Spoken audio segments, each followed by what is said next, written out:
When you start a new reef tank, everything is epic. You get to bring a new tank in, you get to fill it with sand, make escape, you sort of make like plans for where your corals are gonna go, which fish you're gonna keep, everything's awesome. And then you have to wait. You have to do the exact opposite of everything you feel like doing, and all the dopamine receptors in your brain are going off their head because this is awesome. And then cycling happens. Maybe that takes 4 weeks.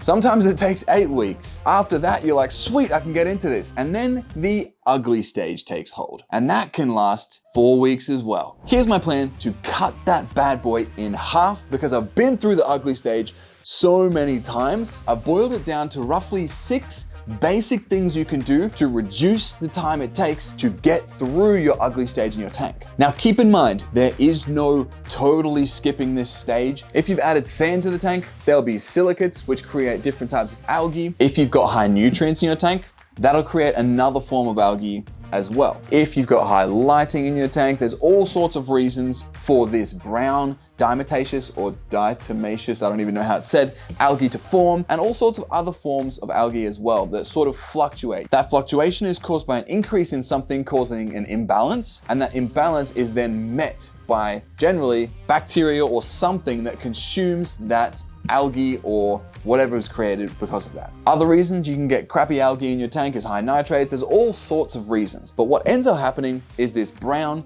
nasty algae coats your glass, coats your scape, all over your sand, and just doesn't look prime. What we're really trying to do here is cut that time down so that we can move on to the bigger and better things, adding corals, adding fish, adding inhabitants to your tank that get to look awesome, while also having a tank that bottom line looks awesome. First thing you can do is look at your lighting. Most reef tanks have really quite high quality lighting. I went with the Illumagic X4s and they will pump out light. So because I've gone for a higher quality light, it's able to really beat down on my tank, which if I allow that to happen because I want my tank to look pretty at the start, you're going to get a massive influx of algae because algae will feed on light and nutrients. If you can choke out one of those things, you start to choke out the ability for that algae to multiply. So bite the bullet, drop the lighting, and if you do have something like an X4 or any DALUA Illumagic product, you can jump on the DALUA ecosystem app and you can literally click acclimation mode, keep it on that mode, and that will do all of the hard work for you. The second thing you can do is really, really simple, and it sort of works on the preventative measure, reduces all the things that algae can feed on.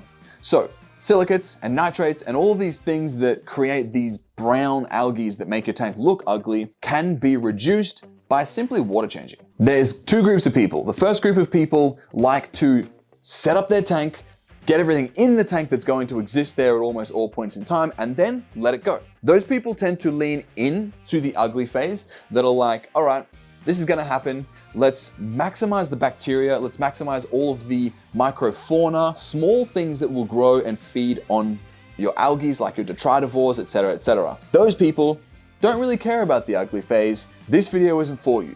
The other group of people who wanna skip that phase and are impatient and want to get their tank looking really, really good, really, really fast, like me, water change more. You're going to reduce all the things that algae feed on. You're going to overall have a cleaner tank. Yes, it might take slightly longer for your bacteria to fully flourish. It might take slightly longer for your ecosystem to really get stable, which is one of the benchmarks of a good reef tank, but you get to enjoy your hobby earlier.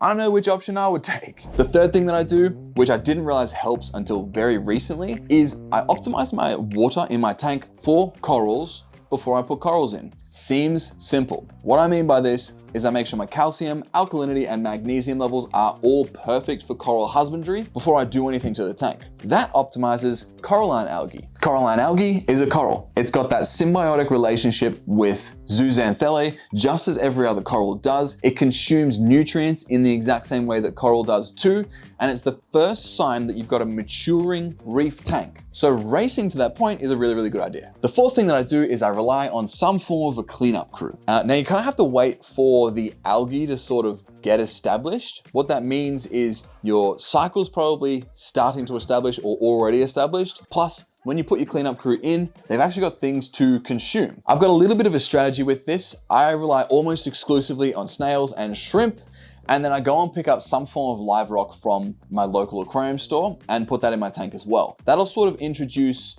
small little amphipods and detritivores like bristleworms and stuff like that that are an essential part of your cleanup crew team. And then the bigger assets are things like the snails and the shrimp, and now focus on the macro side of things, which is the algae and the things that you can basically see. A good cleanup crew will do wonders for the browning of your tank. It feeds up your cleanup crew, it bulks up your nitrogen cycle, and it just means that there's less crap everywhere. Number 5, and this is sort of a damage control. This is when your ugly stage is sort of peaking. I like to algae scrape everything. I get like a little pump and I blast all of the algae off of the aquascape and everything that I possibly can get loose. I try to get loose whatever it is. I get as much in the water column as I can, and then I get a siphon and I drain as much of it out as I possibly can, like catch the large bits that are floating in the water. That manual removal side of things stops the like added algae just by it growing and being strong enough to duplicate itself. In my opinion, this is one of the best ways, if your cleanup crew isn't taking care of the problem for you, to